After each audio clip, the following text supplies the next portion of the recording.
Hello, good afternoon. Welcome to Work Liberated. And today I have my dear friend and guest, Serena Fennell, and she is the author of a book called A Journey of Wholeness. A Journey of Wholeness. And what is a journey of wholeness? A journey of wholeness is when you realize that you're wanting to get outside of yourself. And that sounds really strange. What does that mean, get outside of yourself? That you're not actually connected to being whole. That you see your wellness as once I get this, I'll be whole. Once I get that, I'll be whole. And you never actually get present to right now being whole. Yeah. Good. Okay. And so, in the spirit of the world of work, people are working. We know there's many people who are stressed out beyond anything they've ever experienced at work. There's something called the mass reevaluation or the mass resignation. How do people use a journey of wholeness to have a better relationship with themselves and others at work? So the people that experience their wholeness and are oriented towards their wholeness, those are the people that seem to have that charisma. When you are around somebody and you just feel good and you want to be around them, a lot of times that is a person who has taken the journey. They might not have the easiest life, but they've learned from their life and they've taken that information and gathered it and are well with all of it. They're no longer these separate parts of themselves that are trying to get something. They're experiencing their wholeness. And they have stepped away from that thing that I was talking about earlier that is trying to get outside, and they know they can find the solutions. So give me an example. So yesterday we did a retreat with a lovely client. They're an architecture firm in San Jose, and they're having a lot of trouble communicating, very stressed with deadlines, lots of mistakes, problems during the transition. And each person in that group told us that they go home exhausted at the end of the day just from working with all these other people who, by the way, they really like. Yeah. So why does that happen? How? Yeah. So with that, there's multiple questions within that. Yeah. So the first one is you're with a great group of people. You're not really blaming anybody outside of yourself. So it's not like they're wrong. But you do think it's the environment and not yourself. And what you're not doing is you're not taking that moment to take a breath and just settle in before you jump in to make solutions. So you're jumping off balance. So if I'm a dancer and if I'm off my center and I take a leap, I could sprain my ankle. So what we do in dancing is we get low, you take a plie and then you move from there.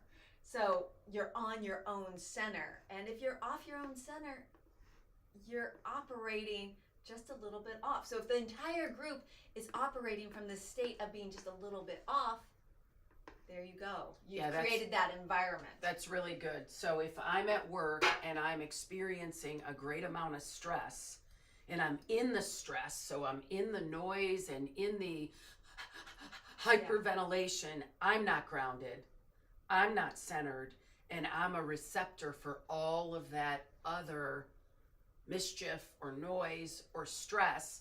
Then I go home and I experience that stress even more, and then I take that with me. But if I notice myself, oh, wow, I'm really stressed out, I got to catch a breath, I got to take a break, I got to get on my center, then what you're saying is I have a better capability to have balance when dealing with all those other people. Yes. Okay, good. And basically, the moment that you start acting from that state, you are creating that state with everybody else. And so good or bad? Good or bad. Okay. So what we notice is when we come back into everything, all the solutions are right here with me. I have access to hundreds of humans who have my answers. Then we can step forward with peace of mind and find the answers. It's not us making the answers. We have the access to them. But we don't have the access when we're jumping ahead of ourselves. Yeah. So what I'm hearing you say is the journey to wholeness is at some level about a journey to presence. Yes. Okay, good. And wholeness is presence. So, So wholeness gets you out of this state of thinking ahead of time, contemplating the past, all of that. The past, the present are here now. You can take a breath and move forward from right now. good. Yeah. So when you were part of our Ignite Power program, we talked about the book, and we talked about that the book is a book that begins with the inner child. What is an inner child? Who is the inner child? And why would anybody want to waste their time Yeah. if they don't understand it? Yeah. Dealing with an inner child. Tell me about the inner child. Thank you. So I'm calling this actually an inner child book for adults because it's dealing with when things fall apart and what happens when things fall apart. What happens frequently with most of us is, even if we've been in therapy for years, this part of ourselves that hasn't matured wants to take over, wants to manipulate, wants to control the situation, and thinks it's in charge. But that part is already seeing all the problems and is actually creating the problems in front of us because we're adding the stresses to it. We might be blaming people. We might be blaming there's not enough time, there's not enough money. We're not looking for the solutions. So that wholeness state looks for the solutions and lets go of what's not working, doesn't orient towards the failures, the missteps, what isn't there, what's not available, what would be the lack, the unavailability, and starts orienting towards how do we solve this problem? How do we get this done? And it's not pushing how do we get this done. It's not making it happen. It's knowing that there is a solution out there. So you're being more receptive to the solutions, and you're actually physically having to do less of what you don't want to do, and you're allowing people who have the skills to take care of those things. So there's about 1,000 things that I'm thinking of right Okay. now. So in my own life, I have, when I have an issue, so something bad happens, whether it's there's rats in my hot tub, which is happening right now, which is pretty gross. But it could be something like last summer, I got COVID right before my son's wedding. And he was not very nice about it, actually. He was pretty nasty and disrespectful and blaming and shaming. And as soon as he was responding to me that way, I responded in a way to protect myself. And in the moment, I did not realize that that was my little kid, he doesn't love me, he doesn't like me, I'm a bad mom. And so I shut down. I literally shut down. I didn't yell or scream or defend myself. I just disappeared. And then I did something even worse. I shut him off of social media so I didn't have to see him or hear from him to protect myself. Yeah. I didn't realize that that was like a whole inner child experience until 3 months later when I did something called the Hoffman process. And in the Hoffman process, they have you look at all your patterns. Do you have victim patterns, which you talked about? Somebody's doing something to me. Or do I have martyr patterns, like, oh, I have to do all this work? Or do I have blaming patterns? You guys are terrible people, or you guys are jerks, or why is this happening?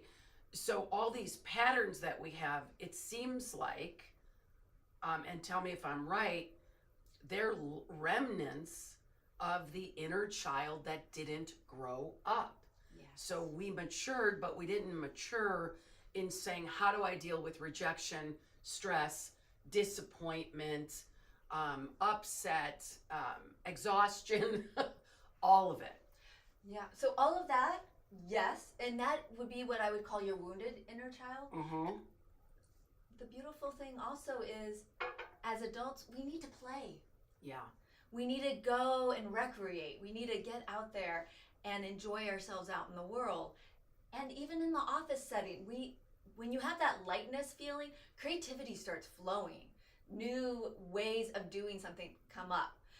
We could also refer to that as the inner child. And so it's not that the inner child is bad. There's so much creativity that comes from that state of innocence, that state of possibility that we don't have when we are strategizing. We want to bring some of that creativity into our strategizing, And that's what I call our state of wholeness, when we allow all of those parts of ourselves to work together, and we find the skilled parts, and we notice the wounded parts, and we take time and we pause when that comes up versus react. So we step away from reacting. And that's why I did it as an inner child book. It's literally illustrated. It takes you into the state, like you can literally pretend like you're in a parent's arm, you're reparenting yourself. And looking at the art in it, we found a beautiful artist to illustrate the story. And then you're walking yourself in, and it goes deeper. It's not going into your conscious mind, it's going into your subconscious mind. All right, so hold. You're so excited, which is awesome. Yeah. So as you're talking, I'm literally reliving the last 3 days. I said we did a retreat. Well, the whole retreat is about having a team work as a high performance, innovative, healthy human system. Yeah. And I would say a third of the retreat is dealing with everything that's in our way. All of our resistance, all of our stress at work, all of the dysfunction. But then there's another third of the retreat. We do ropes, we do low ropes, high ropes. We give them games to play and brain teasers. And one of the people said in the debrief last night is it was so fun to play with my team. And so I did not know I was doing it, but it looks like I'm with people, leading them through growing up their wounded self or their reactive self at work, and then also tapping into, turning on, and tuning into their play part, which creates innovation. It's like the mother of innovation. And they did come up with really good ideas of what they need to do to bring their organization forward. So given this is a work-liberated podcast, how does a person know that they need to, it might be time to tap in to that part of themselves that forgot how to play, that part of themselves that is reactive and always defending themselves at work and having a hard time maybe working with other people? How does somebody know, wow, I might want to pick up Serena's book, or I might want to explore this thing called inner child? What are some signs that it's time that the doorway might be open for this? So thank you for that. It's going to be different for everybody. One of the biggest things that you're going to notice is either you're beating yourself up and you are putting a lot of pressure on yourself and taking on the world. That is a great time to realize maybe I need to give myself a little bit of break, a little space. So if martyrdom, if you feel like a martyr, you feel like you're giving too much, doing too much, that might be one sign. Yes. And this kind of goes along with martyrdom. Nobody's doing anything right. Everybody should be doing things different. Timing is off. So hold on one second. Okay. So we call everybody's doing something wrong. We call that the villain. Yeah. Nobody's good enough. I can't trust anybody. These people are stupid. I need to work with smarter people. It's like just impatient. We heard a lot of that yesterday. Impatient. I'll just do it myself. I'm the smartest one in the room. They can't do it right. And there's people that actually go through work that way. Yeah. And they become very aggressive. So if you find yourself being super aggressive or super impatient, when else? Another time is when you're just realizing that you're no longer engaged, that you've lost some of your own spark. Like, what have you lost inside of yourself? So just contemplating this story, I don't want to say that it cures everything, but it brings you back to you. We all need to come back to ourselves. And as adults, we've stopped that. Good. So when you've lost the passion, you've lost, as you were saying that, I'm thinking, you've lost that love and feeling for yourself even, for your work, for what your craft is, or you're finding yourself just separate, disengaged from life, going through the motions. So we've got victim. Did we talk about victim? We talked about villain. Yes. We talked about martyr. Actually, we didn't talk about victim. We talked about martyr. We talked about villain. We talked about disengaged. Tell me about victim, because we had some victims in the room yesterday where Well, we did talk about victim when everybody out there is harming us and doing it wrong, and then also harming us out to get and us. we have no power over, like we find ourselves powerless. Yeah. So those are some warning signs that you might want to do some inner work. And what I loved about the book is it's about a little girl that finds herself, and it's probably not perfect, it's my memory, but finds herself having conflicts with other people, like this person's this way, that person. So she finds herself being judgmental, but she doesn't know she's being judgmental. Yeah. She's just experiencing that person's mean, that person's this. And then she goes in and says, wait, I might be those things. Yeah. And then she picks up the pieces for all her fragments and experience like peace of mind, happiness, joy. And it's actually a delightful book to, and it's thin to read either for oneself or even if you have a child, to help that kid understand what might be going on with their emotions. So let's put this into what's going on in the world today. Yeah. I want to add on to what you were just saying about that. that. So that actually happens a little later in the book. She goes through several cycles of pausing and orienting towards her wholeness. So it's constantly coming back to how do I start being kind to myself? Because usually what's happening, if we're pointing anywhere else, we've definitely done some disconnecting from ourselves. So she starts reconnecting from herself. And at a certain point, she actually steps away from the whole journey. And that's part of it, is just realizing on the path, we're going to be on every different level of the path. So let's look at the path right now. When we look outside of this studio that we're in and outside of our lives, this is a really tumultuous time in our country, in the world, in organizations. What's going on? I know that's a big question, but what, and what, in your opinion, you wrote the book to help people, what's going on and why do people need it now? Yeah. Well, one thing I hear about this time right now is that it's scary. But another component I'm hearing is it's calling people to rise up. And we're polarizing more than we ever have. But we're also, I'm finding, in a lot of the circles around me, we're also coming together tighter than we've ever come together. We're having to trust in each other. We're having to find that. So this time is really testing us. Are we going to polarize, and are we going to just point fingers at all those people who are doing it, quote, wrong, who are different? We can have all the judgment words that we want to say on any side. Are we going to buy into that?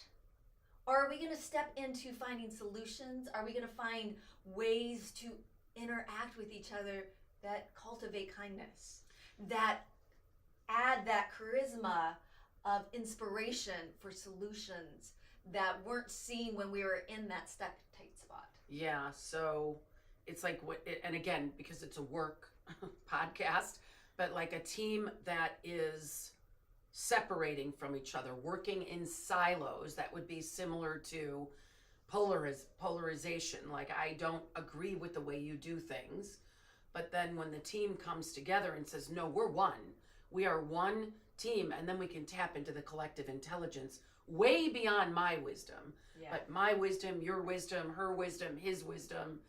And with that, there's usually at least one or two strong values that everybody's going to hold. Yeah. And that is what would be you'd be orienting within your wholeness. Because you take one value and it's going to start, like if you take kindness, you've got love in there, but then you've also got, it's very kind to be productive. Yeah. It's very kind to set clarity so people know what rules are happening. Yeah. So all those things end up feeding each other in those values. Yeah, and so what we noticed in the deep alignment workshop is at the very end, when they came together and they sat in a circle. We start in a circle, we end in a circle. Not a tribal circle, but kind of. And everybody kind of, I am complete when they're done. But what people said over and over again is they got to know each other at a deeper level. And some of these people have worked together for 10 years. And 8 years, and then there was a few new people who never felt connected because it's a remote work environment, and so they never felt connected. And one of the words that kept coming up yesterday was community. was synergy. It came up in the last 3 days probably 16 times. And on the 7 levels of effectiveness, the lowest level is hopelessness, despair, which is what people often feel when they're alone. They're solving problems alone, they're working alone, or even in a sea of people, they feel alone. And then synchronicity or synergy is what people feel when they come together and they accomplish something that they couldn't have accomplished. And when you talk about your journey to wholeness, I look at when people are under stress, when they are feeling desperate or lonely or frustrated or anxious, they're at the low level of effectiveness. And I would call that fragmented. Yes. And in our workshop, we call it Ignite Culture. We say that people are more fragmented and fragile than ever before. And as leaders, we need to understand that people are fragmented. So how do we bring them to courage and engagement and innovation and synchronicity? And it sounds like what you're saying, and many of our other guests, but you're saying it very differently. So keep saying it because it's working. Thank you. You're saying they have to connect with their inner self, or they get to. Yeah. And then when they're more connected inside, they can be connected outside. Yeah. And with the book in particular, taking a step back from the task-orientedness of life and looking at beautiful images, taking that moment. Outside of that book, taking moments to get into nature. I know Madge is so good at this, is having that commitment to expanding our awareness with art, with nature, with those things that, yes, we're here to serve our purpose and our mission through work, but the rest of our life also feeds it. So our family feeds it. Yeah. Our connection with nature and community, all of that is feeding into what you're creating at work. So from a neuroscience perspective, there's 2 networks in our brain. There's a task positive network, and that's, I got to get this report done, or I have to do this podcast, or I have to send that email, or I have to clean the rats out of the hot tub.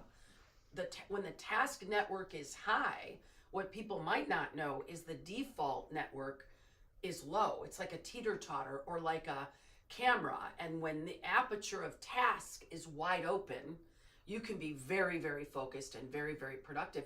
But this aperture of default, which is connection to the self, connection to other, connection to community, walking in nature, experiencing the essence of life, creativity, it's very, very, very narrow. So our brains don't even have access. So what you're talking about is in the brain science part is we actually need to, for health, well-being, creativity, connection to other people, friendships, relationships, we need to tap into this. And we need to tap into that also because when we're just in the task mode, at a certain point, we're going to get fatigued. Yes. And in that task mode, we're going to start going down in quality of completing those tasks. So we need to go back and forth. And if we don't allow ourselves, if we constantly are on that, we're going to start seeing our family suffering, performance suffering. All the performance suffering. So it's not just we need one or the other. It's that they feed each other, that we need the teeter-totter to move up and down. Yeah, so I was I flew to Canada a week and a half ago, and I was a late flight. There was an issue at the airport. Accidentally, we checked a box that said I was experiencing COVID symptoms. So I was like an hour in that line, and then I barely made my flight. So by the time I got to the hotel, I was fatigued, but I couldn't fall asleep. So I'm laying in bed and the brain is spinning. 3 a.m. I fell asleep. I woke up at 7. So that's 4 hours of sleep. And best recommendations are we need 7.5 on average sleep every night. It was the worst presentation I ever gave. I got horrible feedback. I didn't connect to the audience. And the partner that was with me, God love her, I love her. And she's like, don't worry, you were great, you were great, you were great. I said, but they don't think I was great. So it doesn't matter what you think. So we relaxed. We didn't work harder. We relaxed, we collaborated, we actually changed the presentation, added a lot more pictures, took away a third of the content, threw it away, deleted it, and the next day went back and we took people on a very narrow journey to the self and how they show up as leader. But it was that nighttime activities and getting to bed early and nurturing myself. And it was a classic case of putting too much work in, and then the performance suffers. And none of us want our performance to suffer. Yeah. So this all-nighter thing that we learned in college, while it might have worked one time to take a test, it's not a way of living. And what I hear you saying is balance, even though you didn't say it. You said we need the teeter-totter, we need both sides of that teeter-totter. Consistently. We need to plan fun, play, ease, rest into our work activities. And the other thing I'll say is when I coach clients specifically at the C-suite level, we'll tell them they need to put white space in their calendar, and they resist because they think white space means I'm not doing anything, which means I'm not being productive, which means I'm lazy. And what do you want to say about that? Actually, I want to go back a moment. Yep. With what you were saying about pushing ourselves.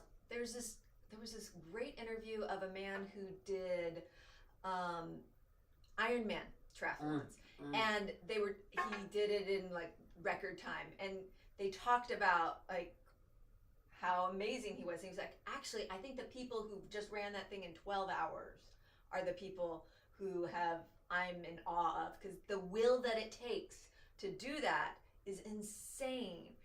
And him being able to do it in 4 hours, which seems insane to most of us, he's like, I'm programmed to do that. Like, I've put in the time outside of it, so I'm not wearing my body. My body is efficient. And when we give ourselves more of that open space time, we become more efficient at work. So we need to be doing the tasks regularly, but we also need to give ourselves the rest. Just like athletes need to really push their body, but they can't keep on pushing their body. They have to rest. Yeah, they have that recovery period. Yeah. So there's a lot of people refer to work-life balance, and I like work-life rhythm, so that you realize there's a downbeat, there's an upbeat, that you're constantly keeping that tempo.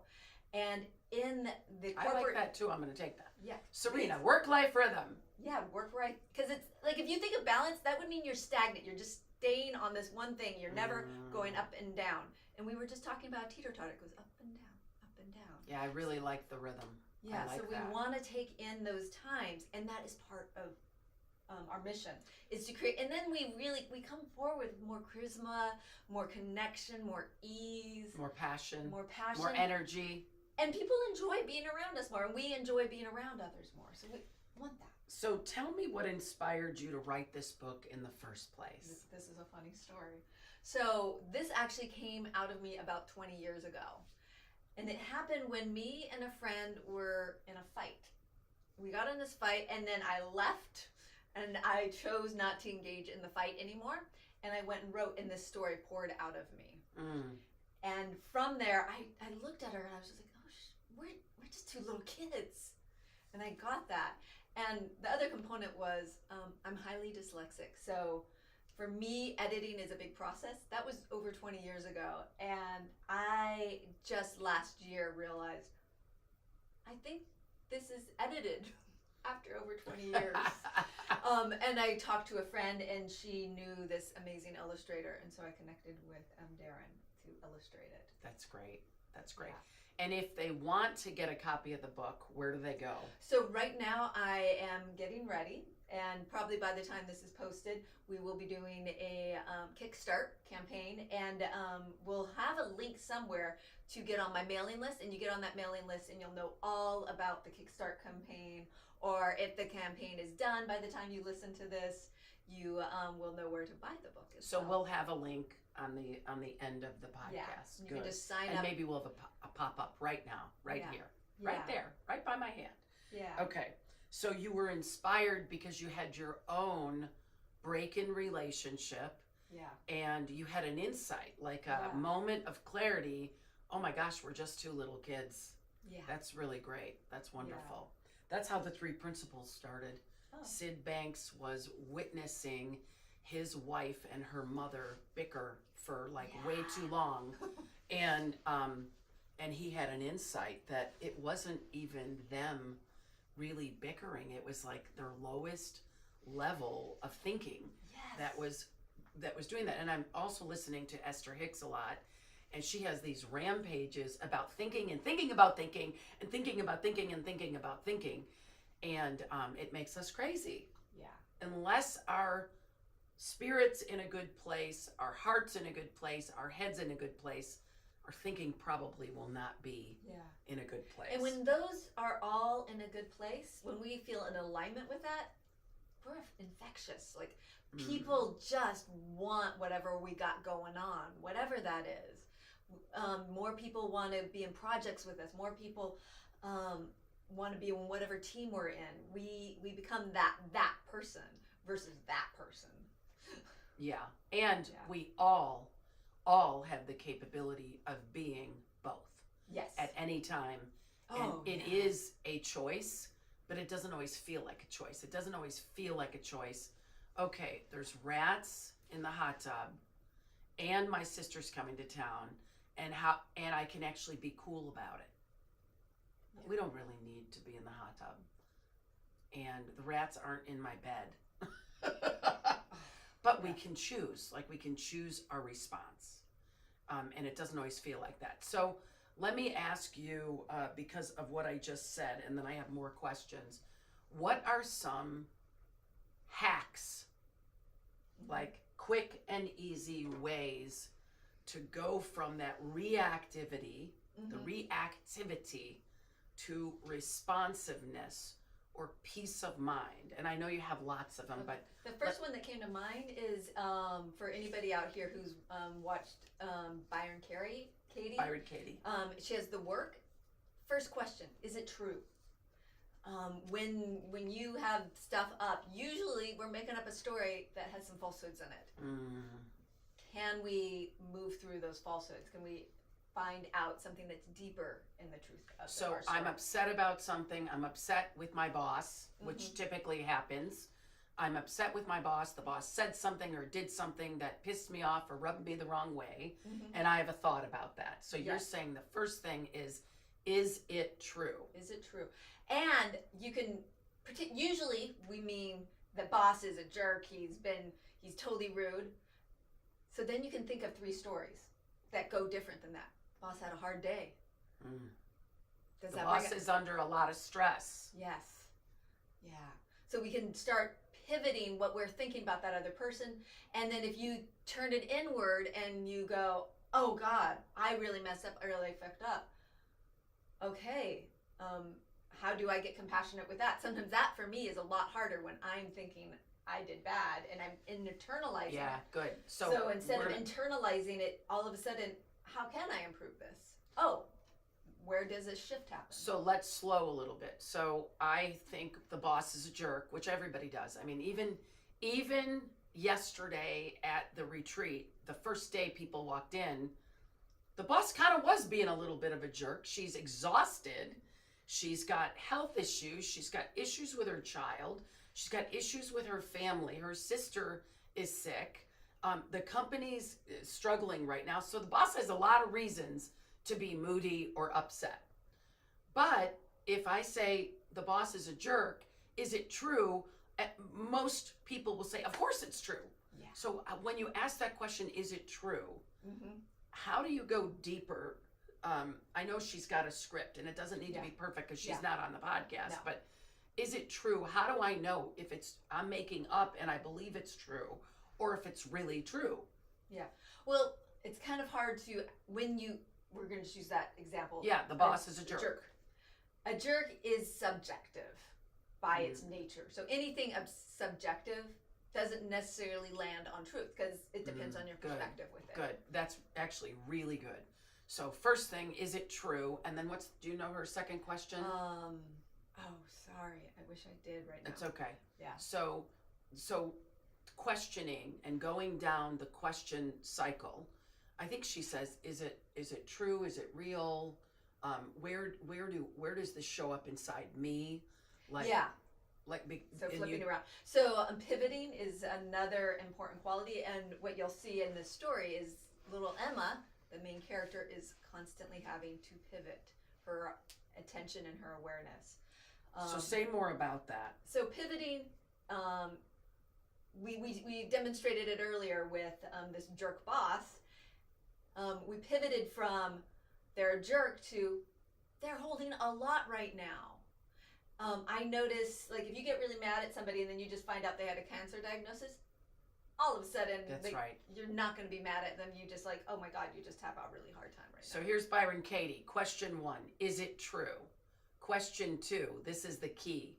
Can you absolutely know it's true? Yeah. And if you're being honest, most of the time you can't. And anything that's subjective can't be. Yeah. Even positive, even if that person is amazing. Yeah. You subjectively cannot prove somebody's amazingness. They did some great things. Yeah, and people say things, but you actually don't really know what they mean by that. You never really know what they mean by that unless you get curious. Yeah. So you just said that thing, and I took it this way. Is that what you meant? Yeah. And we don't do that. You say something to me, and I say, she's a jerk. Yeah. And then I go off, and I actually replay what Serena said to me over and over and over again, which is not healthy. And I believe it to be true. And then I work myself up, and people quit jobs, by the way. The Great Resignation, a lot of people quit jobs over a misunderstanding. And then they take themselves to the next job, and same situation, different boss. Yeah. And then the next job. So back at the retreat, a couple people that were there, I was doing this whole skit, which I get very animated. And I said, my boss is a jerk. I'm going to quit and go find a better company. And then person goes to the better company, and pretty soon people over there are a jerk. Yeah. And pretty soon people over there are a jerk. And the question to ask is, what's the common denominator? And then everyone started laughing, especially a brand new person in the company who was like, oops. Oh my gosh, I'm reliving again and again and again my story. Yeah. And I love what you said there earlier is just that moment of getting curious. What stories am I making up here? A lot of times we don't even literally have the thought they're a jerk. We just have the reaction they are. And so then just seeing our own reaction, what am I reacting to? So stop right there. When I have a reaction and I'm not even present to that I'm thinking, because this is real for people. Yeah. Very, very real. So how do I know I'm having a reaction? What are some signs that I am reacting to something? So people that are listening at home or in their car can say, oh my gosh, that means I'm reacting. So what are some signs? Since you're very embodied. Yeah, so starting with embodied signs, we're holding our breath, we're tensing our muscles. So usually though, we don't even know we're tensing, we don't even know we're holding our breath, but we do know that we are pushing ourselves away from the situation. We are distancing ourselves in whatever way from what makes us feel uncomfortable. Or we're pushing our way in and trying to make it better. And both of those are tensions. Yes, so embodiment could be holding your breath. Or disembodiment. Clenching your jaw, your fists. It can be like a knot in your stomach. Yeah. It could be scowling. Sometimes you scowl and you don't even know you're scowling. Yeah. And then another way is to either retract, remove yourself, or force. So all of those are reactions. And then another one that we didn't mention yet is just freezing. And that one gets really scary in the work field because you sometimes can literally blank out. You can't access your thoughts. So you become a deer in the headlights. Yes. Yep. Fight, flight, or freeze. So and actually they're adding a new one to that. They keep on adding to that. Appease? Appease is close to coddle. Yeah. So coddling is when you are over complimenting, you're really being super friendly, but people don't feel it because it ain't authentic. Yeah, it's pattern. It's one of the patterns, a need for approval, constantly caretaking. Yeah. And are you okay? Are you okay? Are you okay? Just that just makes somebody's skin crawl when you're acting from that reaction Yeah, good. So back to Byron Katie. Is it true? Can you absolutely know it's true? Is the second question. Yeah. 3, how do you react? What happens when you believe what you thought? So that's the part of stopping that you've talked about early on, checking in with ourselves.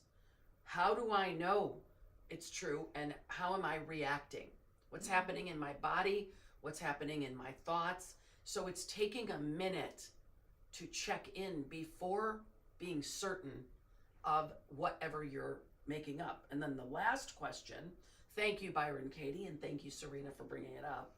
What would you be without, who would you be without that thought? So if I could let go of that thought, who could I be? Who would I be? Oh my God, there's endless possibilities. Yeah. And all of these are basically steps on how to get curious. Yeah. And this story is pointing to how to be curious about why you shut down or why you open up. The moment you relax and get curious, possibilities start opening up. You start seeing them. If you get curious about how things aren't working, that's actually shutting yourself down. So I'm going to just reframe that. There are ways of getting curious where people start pointing and accusing. I wouldn't really call that curious. Yeah. Curious is looking at possibilities and how to make things work and how to collaborate and what are the possibilities. Then you're in that open state. Yeah, so there's another piece of that. In the world of neuroscience, there's a guy who wrote a book called his name is Sean Anker, and the book is The Happiness Advantage, and it's really great for anybody who wants to be liberated at work to read. And it says that our brain will go to negativity. It's like a Velcro. We look for what's wrong. What did they say that was wrong? What did we say? What did they say that hurt me? Versus what's working about this situation? What can I appreciate? That person's really passionate. That person's really hurting, and they're emotive. And how can I connect to that? And so, from a brain science standpoint, we have been trained, most of us, to look for what's missing, to look for what's wrong. And if we could start to look for what's right, we'll be happier and we'll be more connected. So Serena, we've got about 5 more minutes. Mm-hmm. What are the main insights that you want people to get from the book, Journey to Wholeness? To start with, it's the starting of the book is something awful is going to happen. There always is going to be something unwanted that will happen. We can't change that. So just accepting it. So being accepting that we live in a world where shit happens. And some of the shit that happens we don't want. But when we resist it, yeah, it doesn't work. It doesn't work. Yeah. So when something happens, turning our attention to our wholeness, which is getting curious. Breathing. Curious about how this unwanted thing is going to resolve itself versus resisting the unwanted thing. Constantly letting go of those walls that are trying to keep things in the status quo. The status quo no longer works. Our computers upgrade every couple weeks, it seems like nowadays. Things are always shifting, and how do you stay with the shifts? And it sounds like, from putting the period at the end of the sentence, if our computers are always upgrading, we need to upgrade our own computer, our own reactivity, our own ability to respond, so we can actually experience wholeness and have others experience wholeness in themselves. Yeah. And there's going to be conflict, and there's going to be stress, and there's going to be disappointment. Yeah. But who do you be in the face of it? Yeah. Right? Yeah. Okay. Any last words of wisdom in the next 3 minutes?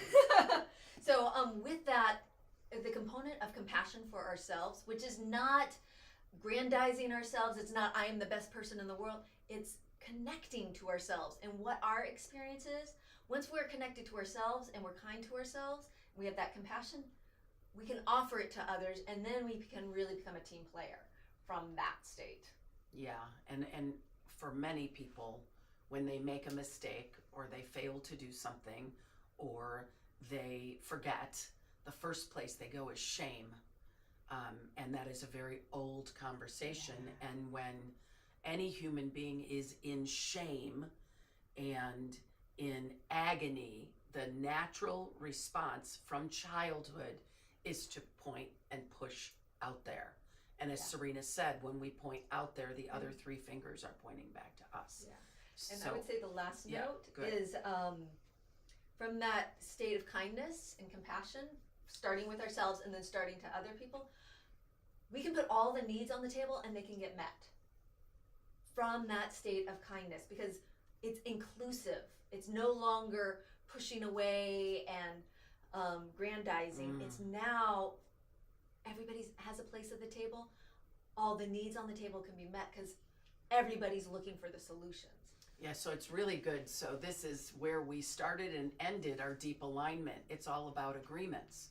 So once things are not working, the boss is not happy, and I'm not happy. Yeah. Okay, it's not working. How can I be part of the solution? What do you need from me so that you don't have to feel stressed out? And most nobody says that. Yeah. Almost nobody says that to the boss. They expect the boss to just kind of do it. We saw that shift happen in the last 3 days with this team. In the beginning, she was the one who needed to fix the problems. In the end, they said, no, she's not the one who needs to fix the problems. We are being paid to fix those problems. And then they came to agreements. And then they all were part of the solution.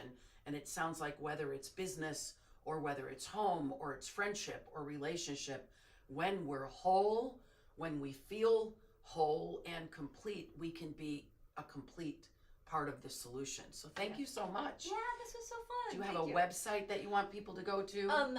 Yes, we'll hook that up. JourneyToWholeness.com. Yeah. Okay. Actually, it's just right now it is a landing page to get on the mailing list and get all the information. The emails don't come out too often, so you don't have to worry about getting bombarded. You'll once a week at the most. Good. And we'll put it up on the thing. So thank you, Serena Fennell, yes. and Journey to Wholeness. Yes, thank you.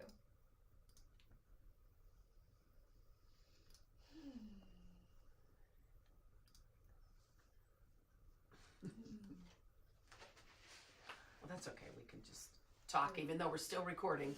So you have to move that up and then move the right screen up, and then you have to zoom up and then drag it up. Nope, okay. Drag it up. Yep. And now you'll somewhere on the right side it'll be. That's fine. So that was great. That felt really good. I think that was perfectly appropriate for people at work. Yeah. And panic is ensuing. That's okay.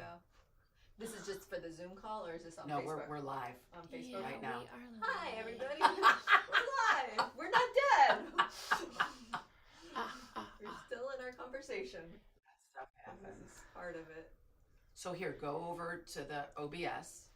It's all okay. There we are. And then press stop recording, and then we'll end the meeting. And if there's not an option, then just go in. Oops, there. Okay, so go up to the right screen. Go up there and press your red